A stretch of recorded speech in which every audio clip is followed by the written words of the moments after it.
What is going on, guys? Joey Franzo here with Flux Training Systems. Today we are bringing you a Coach's Corner with Big Jonathan White. For those of you that don't know, the meet you're looking at right here is the American Open. As you can see, really shittily due to this potato quality. I just pulled the video from the or I guess they had a live stream. That they posted to YouTube, so I just took that, and here we go. Sorry about the setup. Don't worry about this left side. This right side is what we're gonna focus on here. For some info about John. Jonathan is a 120 kg lifter. He finished with, I believe, 677, 512. 677. I could be slightly off on those numbers, but I'm pretty sure that's what he hit. Very, very solid meet, 9 for 9. It was our first meet in person together. So, you know, I just wanted to really make sure that he hit everything and was good to go. So, we're going to kind of go through it. I wanted to do this on Jonathan because he's, again, 120 kg lifter, so he's like a little bit different than some of the lifters that I've covered on here. His recovery and his training is very different from, pretty much, most of the people that I work with. I have other 120s I can approach them kind of similar, to like myself, for example. But for Jonathan, he's very particular in terms of the amount of stress that he can recover from. We have been able to train him to handle more, and I think that's why he did see some progress at this meet. But you know, we're always gonna evaluate and make tweaks moving forward. So Jonathan is a big dude. He's like 6'3", 6'4", possibly. There might be little stutters throughout in this video, but I mean, I'm working with the stream, so please bear with me. Squatting in flats, I think this opener is like 622. It looks like could be 633. Nah, I'm gonna say 622 for sure. Very nice, solid, super easy. So the opener is just to kind of establish, you're kind of feeling out where you're at for the day, but you just want to get in the meet, and then you can kind of go from there. I believe we jumped to 661. Could be 655. Not exactly sure. I'm just trying to read the kilos. But yeah, man, so coming into this competition, John we had little spurts of progress here and there, and that's how I kind of knew where he was going to be for the day, but just had to get him out of that funny face, where he was at for the day. So coming into today, you just gotta, base it off of his best training day, and then assume that they're going to peak.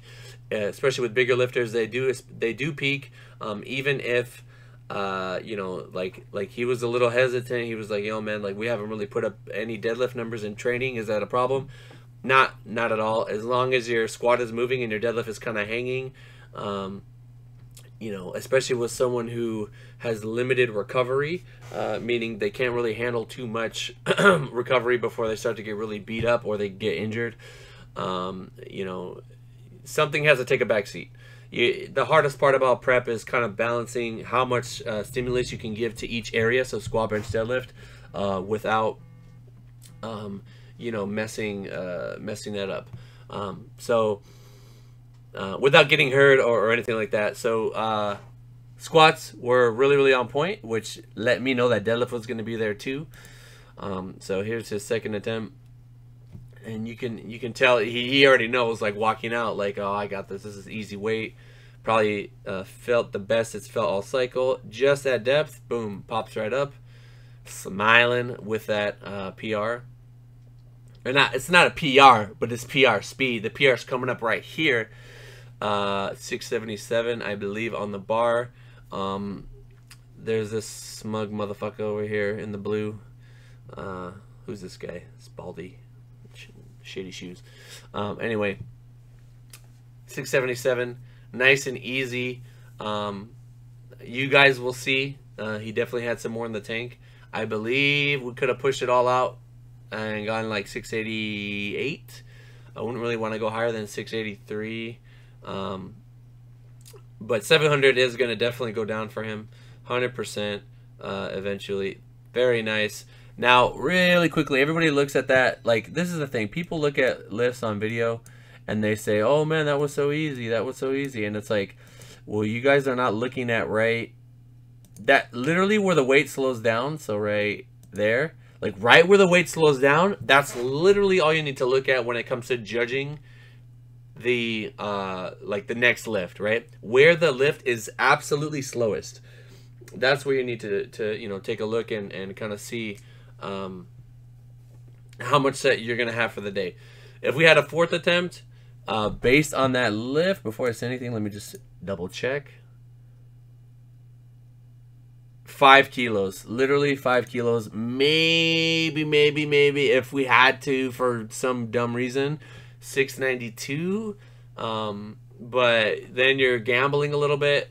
Again, this was our first meet together, so I'm kind of, we're just kind of setting the base, setting the bar, and then we're gonna kind of go from there. I will say that Jonathan's demeanor on this day was very calm. He wasn't really, he was probably feeling a little nervous, like underneath, but he was very, very calm. I didn't really detect any kind of nerves or anything crazy like that. Again, sorry about the stuttering. I'm again pulling this off the live stream. John's got a really big bench, especially for he doesn't look like he has long arms, but he definitely has long arms. He's just big, so it looks shorter. His arms look shorter than they are. I believe this is 463 or 458. Yeah, very smooth, super easy opener there to kind of establish, get yourself in the meet, build that momentum coming in. I believe this was 480, 485, I believe. So we jumped 10 to 12 and a half kilos. I believe his PR before this was 501 or 496, somewhere in there. But Jonathan is a big dude, and as you guys can see right here, he doesn't really have an arch. And arching is cool. Arching is useful. Arching is like if you can get mechanical advantage out of a crazy arch, then go ahead and do it. But what will always trump everything is muscle. If you have more muscle, you're going to be any arch. You're going to be you're going to overcome any kind of shit technique. That's why you see guys with a ton of muscle. They could just kind of muscle weights. Obviously, fixing your technique is going to help you lift more weight. But he's able to throw up massive weights with really long arms because he has that size. So here we go, second attempt. Now, you guys are gonna look at that and say, "Wow, that was really, really easy." This could be 490 actually. I think this is actually 490. You might look at that and say, wow, that was super easy. That was really, really fast. He's got a ton of weight left in the tank. But something we need to realize with people like that have those super long arms is his sticking point is literally like, it's like right, if I can get it, it's like right there, right? So it's very, very, very close to lockout. And most people are going to see all this distance and be like, oh, that was really fast. The slow part, I mean, you guys probably really can't see it, but the slow part is what we want to look at. I cannot stress that enough. Again, getting a little hyped here. This is 512 on the bar. That second attempt is going to really help you establish where you are for the day. So you're going to look at that second attempt. You're going to hit that weight and be like, okay, this is going to tell me where I am. And you want to pick a number that is going to be really, really close to your all-out max without risking that. It's almost like a 50-50. When you pick your 100% max all out, like any technical issue that goes wrong, you're going to miss. You could potentially get hurt. You might lift the weight, but you miss on a technicality. That's why it's always nice at meets to save 5 pounds if you can, especially when it's a do or die situation. If you just want to YOLO, then go ahead and YOLO. But 512 on the bar here. Let me see if I can really quickly run it back. Well, actually, it's going to be back here. But basically, you always want to tell the liftoff dude like how you want your lift off. And you have time. You have a minute. You don't need to rush out there. Make sure you talk to the handoff guy and be like, yo, man, I want it like this. You guys are on the same page, because you could literally ruin a lift if he kind of like pulls you out of position or anything like that. So third attempt here. I remember calling this number, and I'm not really too sure what Jonathan was thinking, but I remember him coming off saying, yeah, that was the right call. And you guys are gonna see that right here. We don't ever want to miss thirds and give up pounds on the platform. Very solid, little tiny sink. See, guys, like that sticky point, it sneaks up on you. It sneaks up on you. So you really, oh man, I was like tripping out over there. Like, man, did I mess up? Nah, but he got it. There we go.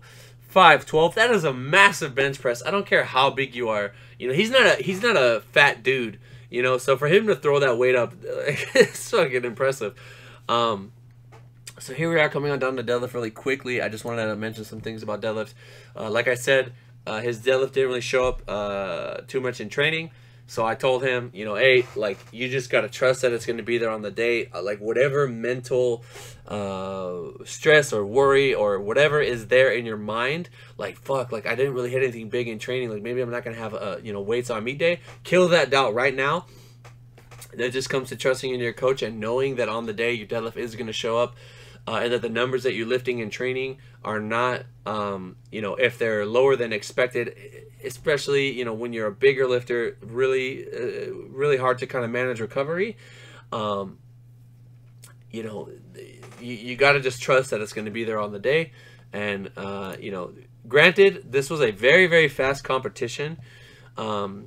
Literally, like, I think we were done with he got kind of lucky. His flight was kind of long, but it was like, you know, squat, warm up for bench, and then maybe 5-10 minutes, and then it's time to go. There was no, it's not like a whole all-day thing like you see at a lot of other competitions. That's one of the things I like about the USAPL is it moves really quickly, and we don't really waste time. Ah, yes, this is what I wanted to talk about. So, when I coach the deadlift, one of the most common things that I say is I want you guys to get tight, pull slack, and then initiate with the legs. We don't want to yank, especially on a stiff bar like this, because you're going to, one, fuck yourself up. You're going to throw yourself out of position. You're just sacrificing, you know, your health and pounds on the platform. So, what Jonathan kind of does before he lifts the weight is he kind of pre-tenses his body. He pulls a slack. You can literally see the slack being pulled as he's kind of getting ready. You know, baby powder is really important, especially if you don't normally train with it. You're going to get a boost, you know, just out of that on its own. And I remember, let's go back right here. I remember telling him, I think he had his hands in a little bit more. I said move them out about a ½ inch, because when you lock out, you don't want your hand to be rubbing on your thigh right here. That's just going to make your lockout harder, and you guys will see that's really his only slow spot when he pulls. So going back to pulling slack, that's slack right there, right there. See that little flex in the bar? That's what I mean by pulling slack. You want to pull the slack out of the bar, wedge yourself into position, and initiate with the legs. There's a lot of you guys that you know, especially that I work with, that are kind of having a hard time understanding that. It's not the hardest thing to, it's not the easiest thing to do, and it's kind of like you got to see it and do it a couple times to really get it down. But I promise you, if you can get that back tight, get those lats tight, and pull that slack out of the bar and initiate with your legs, it's going to make things way easier. Now, you know, he does pull the slack, he does kind of get tight, and there is, like, when he actually executes, there is a little bit of, like, really minor, I don't even want to say yanking, it's so minor, but just kind of like a jolt. You know, something we can work on down the road. We just want to get it perfect. Very nice there. You saw, I mean, I'll show you guys on this attempt. I believe this is 661, or we took the same jumps that we did on squat. So again, pulling that slack. Making sure that, I think he brought his hands in a little bit here, but I'll pause it up top. Pull the slack, get tight, flex the lats, initiate. Starting to get a little bit heavier now. Yeah, so right, let me go back a little. Right there, when the bar is digging into your thigh, your thighs obviously have to compress and go somewhere, so they're gonna go in and out. When we get this going on here, I've seen people miss weights because this hand is too far in, and this happens, and there's no way they're gonna power through that, especially with this heavy weight. So simple fix: you move your hand out literally that much, and you might actually feel a little bit better in the lats with a wider grip. I've noticed. Well, we'll talk about it on the third attempt. Very, very solid second attempt there. We go for the small PR, 677. I believe he did PR all lifts, but I believe the deadlift was a small PR. Again, we train deadlifts at the end of the week. It's difficult to kind of balance squat and deadlift. He had more in the tank on squat, 5 to 7 kilos. So that's good to know. But if you got to take 5 to 10 pounds, on each lift per meet, 6 to 10 pounds or 6 to 12 pounds on each lift per meet, take it. If you're not getting hurt and you hit a PR and you're in the same body weight, you literally, it's like at the end of the meet, it's like for free. You know what I mean? It's like you didn't give anything up, except normal training time, and you gained progress. So that's always what we want to do. Jonathan's definitely not a novice. He's been lifting a long time. He's actually, he has his pro card in bodybuilding. I forgot to tell you guys that. This man does it all, literally. Here we go, 677. And this is the one time in the meet where I'm kind of like getting riled up, because it's like, we have come this far. We are 8 and 8. Let us put everything that you have at the end of the day into that final deadlift and destroy this weight. Let's get that perfect day. I know you have it in you. It comes down to willpower. It comes down to, are you willing to give it your everything to finish this meet? I absolutely hate, like with every ounce of me, when people give up at the final lift of the day. Like, there's no reason for that. I want to see you, if you're gonna fail your third, I want to see you struggle. I want to see you fight. I want to see you. If you guys see Sean when he misses his third deadlift, he literally fucking convulses and has a goddamn seizure, and then just kind of like explodes and falls back and passes the fuck out. That's what I want to see. If you're not gonna give it everything, then just don't even do it. You know what I mean? I might be being a little harsh, but it's like, come on, man. We came this far. I'm putting everything into you. From there, I try to just do what I can and yell at you. You gotta give me that same intensity. And execute. His hand, it does look like he brought his hands in a little bit here, but that could just be from they were giving him shit about his underwear. They're like, oh, are those tidy whities? And I'm like, yes, they are. He literally bought some for the meet, so we probably weren't thinking about hand placement and stuff like that. But his technique is so dialed. He did remember to pull slack. He did remember to get tight, initiate correctly, and throw up. 677 starts to get, it wasn't even that bad. I actually think, looking at this, he had maybe another 2.5 to 5 kilos. I've never actually, I mean, that was really not that bad. When you look at it, it did slow down there, but it kept moving consistently all the way through. Very, very nice at lockout. You always want to hold the bar at the top. Make sure you leave no doubt in the judge's eyes, like, hey, I killed this weight. I got nothing. You're not going to call me on anything, because one, you picked weights that were manageable enough to lift with excellent form. Two, you're following the rules. You're not dropping the deadlift, and you're locking out fully. And there we go, perfect day. Right here, where are we at? There it is. That's why we do it. That's why we do it, baby. That's why we do it. But yeah, guys, hope you're able to take something away from that. Great meet for Jonathan. 9 for 9, 677, 512, 677. Nice little warm up. You know what I mean? We got another one coming up in April, I believe he mentioned. Yeah,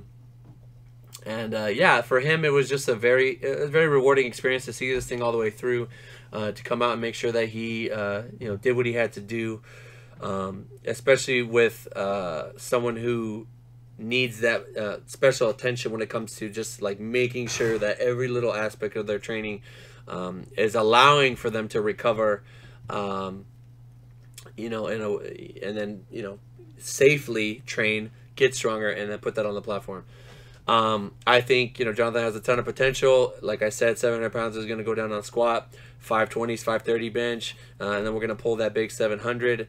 You know, he could easily bulk up more, do a little baby cut, and kill these numbers with minimal, you know, stress. We could literally run similar stuff, and he could do it. But I think he wants to cut down a little bit, recomp some, and then bulk back up. But very proud of him. His communication was excellent. You know, I can't say enough about this guy. He manages a crazy job. You know, he's training people all day, and you know, just running around, having a meal prep, doing things like that. Yeah, again, pretty nice little smooth coach's corner here. Hope you guys were able to take something away from that video. I try to do these with you know, different variety of lifters you guys might be interested in. We have the Arnold coming up. I'm gonna do obviously my meet recap, and I'll recap a couple others. Like I said, Arnold's a little different mentality because we could push. There's nothing really on the line at the Arnold except some cash. You know, it's not like you're giving up a world spot or anything, so we can kind of err a little bit more on the aggressive side. I'm not going to. I'm gonna stay in the pocket. You know, I just want to put everything on there that I know that I have and built. But yeah, guys, thank you so much for listening. Again, third time. Hope you're able to take something away from this video. And I'll talk to you in the next one. Peace.